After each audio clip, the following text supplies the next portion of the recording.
Guys মোৰ নতুনকৈ ভিডিঅ'ত আপোনাক সকলোকে স্বাগতম জনাইছোঁ। আমি দুজন গৈ আছোঁ বজাৰলৈ।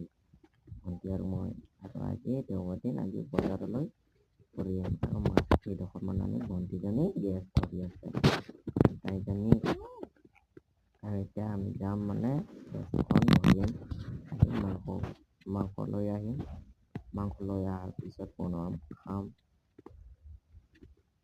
মাল-তাল খাম আৰু কি কৰিম ন। আমাৰ ভণ্টিবিলাকতো নাখায়, মই আজি অকলে খাব লাগে। লগৰবিলাক নাই আজি, লগৰবিলাক চবে ডিউটি আছে, মোৰ মানে আজি ছুটি। মানে মোৰ মেচিনখন নাই কাইলৈ দিয়া হৈ গ'ল 12টা সময়ত।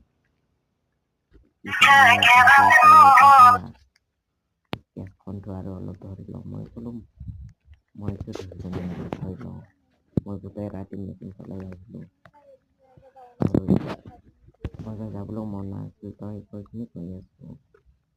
আমাৰ ৰাভাধাক ৰিকুৱেষ্ট কৰি আছোঁ, আমাৰ ৰাভাধাক মোৰ ভিডিঅ'খন চাব, ভাল পালে মানে অলপ ফ'ল' কৰি দিয়ক।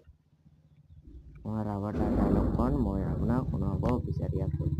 এইখিনি বনোৱা সকল মাংস আমাৰ জীৱনটো কৰি আছোঁ ধ্বংস। এইখন হৈ গ'ল আমাৰ ৰাভাধাৰ ডাইলগ। ভিডিঅ'ত আপোনাক সকলোকে স্বাগতম জনাইছোঁ। এতিয়া মই বজাৰলৈ গৈ আছোঁ। না ভালেই আছে নে?